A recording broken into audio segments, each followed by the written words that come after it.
पर भलवाहा पंचायत के परसा खुर्द गांव में महादलित टोले में इकट्ठा हुए हैं और यहां पर मैं सबसे पहले भारत माता और हमारे देश की आन बान शान तिरंगा ध्वज को नमन करती हूं और इस कार्यक्रम की अध्यक्षता कर रहे माननीय मुखिया जी श्री बिल्टू राय जी,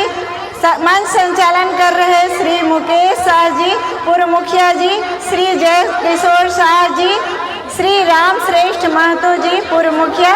श्री राजेश महतो जी पैक्स अध्यक्ष, श्री फकीरा मंडल जी, श्री में कार्यकर्ता और इस गांव के सभी भाइयों बहनों माताओं बच्चों आप सभी को मैं स्मिता पूर्वे प्रणाम करती हूं और आप सब इस कार्यक्रम में आए इसके लिए मैं आप सबका हार्दिक अभिनंदन करती हूं।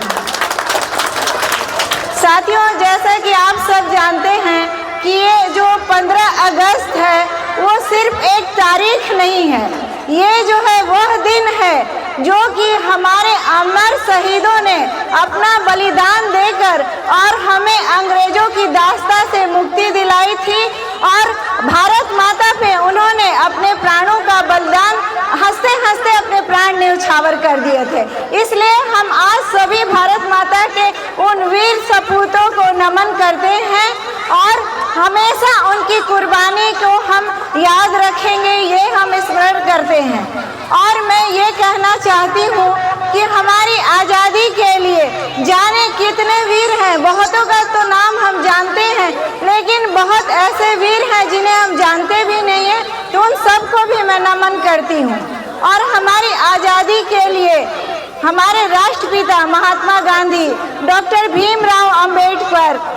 चंद्रशेखर आज़ाद, भगत सिंह, जाने इतने बड़े नेताओं ने हमें आज वो आज़ादी दिलाई है कि हम सब आपस में मिलकर अपने भविष्य का निर्णय ले सक रहे हैं और खुली हवा में हम सांस ले सक रहे हैं। लेकिन मैं आप लोगों से साथियों ये कहना चाहती हूँ कि हमें स्वतंत्रता तो मिल गई, पर क्या आप लोग को लगता है कि हम स्वतंत्रता का सही मतलब समझ पाए?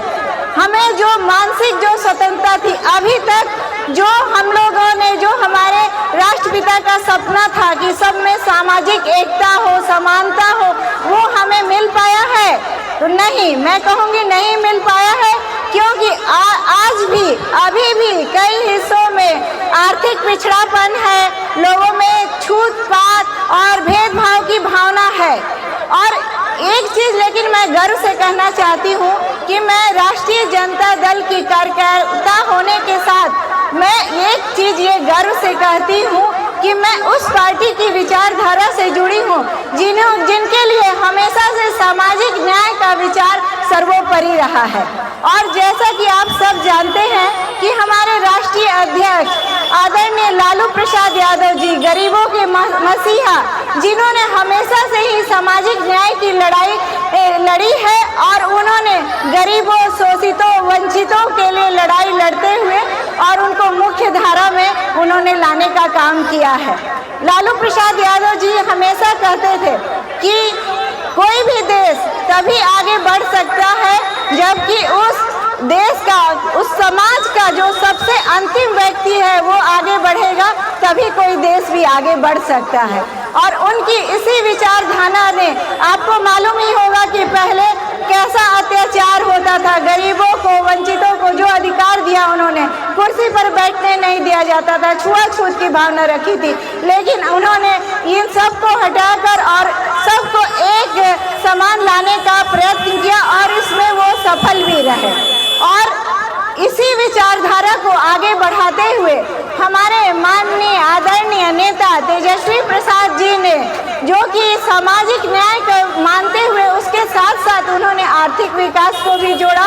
और उन्होंने ये कहा कि समाज में सामाजिक न्याय के साथ आर्थिक विकास और आर्थिक न्याय भी जरूरी है। और इसलिए आप सबों से मैं प्रार्थना करती हूँ कि आप सब इस बार बदलाव करिए और जो नेता जो हमारे लिए सोचते हैं, जो आपके लिए सोचते हैं, दिन रात गरीबों की सेवा में जुटे रहते हैं, चाहते हैं कि किस तरह से महिलाएं आगे आए, महिलाओं के सम्मान की बात सोचते हैं, नौकरी देने के लिए बात समझते हैं। आप समझिए कि एक तरह जो भी व्यक्ति है, किसी भी व्यक्ति का बेटा अपने राज्य में मिलता नहीं है रोजगार, इसलिए बाहर जाता है, दूसरे देश में जाता है, तो उसके परिवार की क्या स्थिति होगी। इसलिए आप ऐसा नेता चुनिए कि जो कि आपके राज्य में ही आपको रोजगार के साधन उपलब्ध कराए, आपको समानता का अधिकार दिलाए, आपके विकास के सोचे, न कि जाति और धर्म के नाम पर लोगों को बांटे। इसलिए आप लोग इस बार तेजस्वी यादव जी को एकदम मन बना लीजिए कि उन्हें बिहार का मुख्यमंत्री बनाना है, और इसके लिए सभी लोग प्रतिबद्ध हो जाए, यही मेरी आप लोगों से अपेक्षा है। और मैं देख रही हूँ कि लोगों में, मैं जहाँ भी जा रही हूँ कि देख रही हूँ कि सभी लोगों में बदलाव की लहर चली गई है। और साथ ही मैं ये कहना चाहूँगी कि मुझे एक बात का और बहुत गर्व है कि हमारे पूर्वे परिवार के 3 लोग स्वतंत्रता संग्राम में भाग ले चुके हैं, और हमारे आदरणीय डॉक्टर रामचंद्र पूर्वे भी हमेशा से उनका महादलित लोगों के प्रति विशेष स्नेह रहा है, और उन्होंने आपकी सेवा के लिए उन्होंने अनेकों काम कराए हैं, और अभी भी मूसर टोला में उनके द्वारा बच्चों को पढ़ाने के लिए शिक्षक की व्यवस्था की गई है। और इसी तरह मुझे भी आप लोग एक बार अगर मौका दें तो मैं भी आप लोगों की सेवा में जरूर जुटे रहना चाहूँगी। अभी भी मुझसे जो हो सक रहा है मैं वो कार्य कर रही हूँ, मैं किसी संवैधानिक पद पे नहीं हूँ फिर भी, और मुझे पूरा विश्वास है क्योंकि आदरणीय लालू प्रसाद यादव जी का प्यार और स्नेह हमारे पापा डॉक्टर रामचंद्र पूर्वे जी पर है, और मुझे पूरा विश्वास है कि वही स्नेह और आशीर्वाद लालू प्रसाद यादव जी और तेजस्वी प्रसाद यादव जी के द्वारा मुझे मिलेगा। और साथ ही मैं आप लोगों के भी आशीर्वाद की कामना करती हूँ कि आप लोग मुझे एक बार मौका जरूर दें अपने बदलाव के लिए, समानता के अधिकार के लिए, देश को आगे बढ़ाने के लिए, बिहार को समृद्ध बनाने के लिए आप लोग भी मुझे एक बार